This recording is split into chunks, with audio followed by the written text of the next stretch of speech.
नमस्कार, मैं हूं आनंद। आप देख रहे हैं चेतना टुडे। सबसे पहले एक नजर सुर्खियों पर। महापौर ने ली निगम इंजीनियर्स की क्लास, विकास कार्यों में आएगी तेजी। बसंत पंचमी रतलाम स्थापना महोत्सव की तैयारियां आरंभ। और जावरा फाटक अंडरब्रिज पर रंग रोगन, अव्यवस्थाओं की चुनौती बरकरार। अब सुर्खियां विस्तार से। महापौर डॉक्टर श्रीमती सुनीता यार्दे ने शहर के विकास कार्यों को गति देने हेतु कार्यवाही आरंभ कर दी है। छूटे कार्यों को 15 फरवरी तक पूर्ण करने का लक्ष्य इंजीनियरों को दिया गया है, जबकि बड़ी योजनाओं का उन्होंने अपडेट लिया है। उन्होंने इस संबंध में निगम लोक निर्माण विभाग इंजीनियरों की बैठक ली। बैठक के बाद महापौर ने चर्चा में बताया कि आचार संहिता के कारण जो कार्य शेष रह गए थे उन्हें त्वरित गति से करवाए जाने की कार्यवाही की जाए। इसके अलावा डामरीकरण, इंटरलॉकिंग तथा सीमेंटीकरण के छोटे छोटे कार्य 15 फरवरी तक पूर्ण करवा लिए जाएं, ये निर्देश दिए गए हैं। वहीं बैठक में Rajiv Awas Yojana, Mhow road bus stand निर्माण, दिलबहार चौराहे से डालूमोदी बाजार एवं निगम तिराहे से पैलेस तक उत्कृष्ट सड़क निर्माण, उद्यानों की बाउंड्री वॉल, नगर के नाले नालियों के निर्माण, अमृत सागर तालाब के जीर्णोद्वार, 12 सुलभ शौचालय निर्माण, 2000 व्यक्तिगत शौचालय निर्माण, नेहरू स्टेडियम का जीर्णोद्वार, प्रस्तावित ऑडिटोरियम आदि के संबंध में की जा रही कार्यवाही के संबंध में इंजीनियरों द्वारा जानकारी दी गई, जिसके बाद प्रचलित कार्यवाही को गति दी जाएगी। बसंत पंचमी पर शहर के जन्मदिन को धूमधाम से मनाए जाने की तैयारियां आरंभ हो चुकी है। रतलाम स्थापना महोत्सव समिति ने अपने कार्यक्रमों को अंतिम रूप दे दिया है, तो वहीं नगर सरकार भी तैयारियों में जुटी है। बसंत पंचमी रतलाम का स्थापना दिवस है। इस बार 24 जनवरी को यह उत्सव मनाया जाएगा। शहर में नगर निगम तिराहा स्थित महाराजा रतन सिंह जी की प्रतिमा पर माल्यार्पण के साथ ही कार्यक्रमों की शुरुआत होगी। इसी तरह दोबत्ती स्थित महाराजा सज्जन सिंह काला घोड़ा की प्रतिमा पर रंग रोगन का कार्य चल रहा है।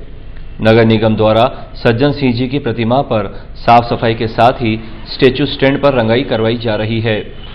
रतलाम स्थापना महोत्सव समिति द्वारा 2 दिनी उत्सव के तहत वाहन रैली, आतिशबाजी सहित अन्य कार्यक्रम होंगे। जावरा फाटक पर निर्माणाधीन अंडरब्रिज का कार्य लगभग पूर्ण होने के साथ ही अब यहां रंग रोगन चल रहा है। इसी बीच दीवारों पर वॉल पेंटिंग शुरू कर दी गई है। हालांकि ब्रिज की आधिकारिक रूप से अभी शुरुआत नहीं हुई है, लेकिन बावजूद इसके यहां अव्यवस्थाएं कई सवाल खड़े कर रही है।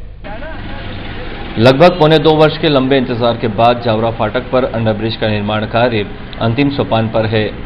रेलवे ट्रैक के नीचे रेलवे द्वारा, जबकि दोनों ओर लोक निर्माण एवं सेतु निर्माण विभाग द्वारा ब्रिज को तैयार किया गया है। निर्माण कार्य पूरा होने के बाद अब यहां रंगाई की जा रही है। हालांकि इस कार्य को भी लगभग 1 माह का समय हो चुका है, लेकिन कार्य अभी निर्णायक स्थिति में नहीं पहुंच पाया है। सूत्र बताते हैं कि बीच में कार्य बंद हो जाने से विलंब का शिकार हुआ है। महत्वपूर्ण बात तो यह है कि अभी तो रंग रोगन पूरा भी नहीं हो पाया है और दीवारों पर वॉल पेंटिंग शुरू हो गई है, जिससे इसकी सुंदरता पर ग्रहण लग रहा है। क्षेत्रीय व्यवसायियों का कहना है कि अंडरब्रिज में लगाई गई अधिकांश लाइटें रात के समय बंद होने से आवागमन में परेशानी होती है। इतना ही नहीं, जावरा फाटक की तरफ गंदा पानी जमा होने से हादसे की आशंका बनी रहती है। इन सभी समस्याओं का जब तक स्थायी रूप से निराकरण नहीं होता है, तब तक नागरिकों को सुविधा का संपूर्ण लाभ नहीं मिल पाएगा। जिले में हाई स्कूल एवं हायर सेकेंडरी परीक्षा के लिए केंद्राध्यक्षों की नियुक्ति रैंडम पद्धति से होगी। इसके लिए जिले के हायर सेकेंडरी एवं हाई स्कूल प्राचार्यों की प्रविष्टि 31 जनवरी तक सॉफ्टवेयर में की जाएगी। प्रत्येक परीक्षा केंद्र पर एक सहायक केंद्राध्यक्ष होगा, जो उसी विद्यालय का व्याख्याता अथवा वरिष्ठ अध्यापक होगा। कलेक्टर डॉक्टर संजय गोयल की अध्यक्षता में गठित जिला स्तरीय समिति द्वारा बोर्ड की मुख्य परीक्षा के परीक्षक, पर्यवेक्षक एवं प्रायोगिक परीक्षा हेतु परीक्षक की नियुक्ति के संबंध में भी बैठक में निर्णय लिया गया। परीक्षा के दौरान प्रत्येक परीक्षा केंद्र पर नियुक्त केंद्राध्यक्ष अनियमितता की स्थिति में अपने मोबाइल से वीडियोग्राफी करवा सकेंगे। प्रत्येक प्राचार्य का वेब पेज बनाया जाएगा, जिसके माध्यम से वे अपने केंद्र के लिए चयनित पर्यवेक्षकों की सूची देख सकेंगे तथा इस सूची से आवश्यकता अनुसार पर्यवेक्षकों की ड्यूटी लगा सकेंगे। हाई स्कूल हायर सेकेंडरी परीक्षा के लिए जिला स्तर पर कंट्रोल रूम बनाया गया है, जिसका दूरभाष 07412240665 रहेगा। परीक्षा ड्यूटी से बचने के लिए झूठा प्रकरण प्रस्तुत करने पर संबंधित के विरुद्ध अनुशासनात्मक कार्यवाही की जाएगी। National legal services authority NALSA द्वारा दिए गए निर्देश अनुसार किसी विशेष विषय पर प्रतिमाह नेशनल लोक अदालत का आयोजन किया जाएगा। मध्य प्रदेश राज्य विधिक सेवा प्राधिकरण द्वारा इस संबंध में जारी निर्देशों के अनुसार नालसा द्वारा निर्धारित कैलेंडर के तहत नेशनल लोक अदालत का आयोजन किया जाएगा।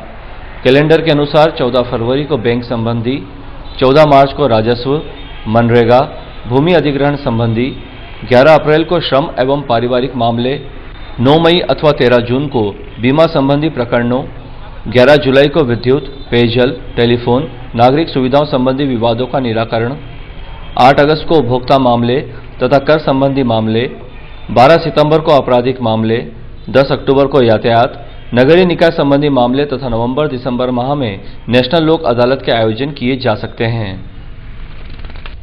गणतंत्र दिवस 26 जनवरी को समस्त शासकीय भवनों एवं राष्ट्रीय महत्व के स्मारकों पर रोशनी की जाएगी। सामान्य प्रशासन विभाग द्वारा इस संबंध में जारी निर्देशों के अनुसार प्रदेश के समस्त शासकीय भवनों एवं राष्ट्रीय महत्व के स्मारकों पर 26 जनवरी को सायंकाल रोशनी की जाएगी। निजी संस्थाओं के बड़े भवनों पर रोशनी करने के लिए जिला प्रशासन द्वारा अपील की जाएगी। अंत में एक नजर फिर से सुर्खियों पर।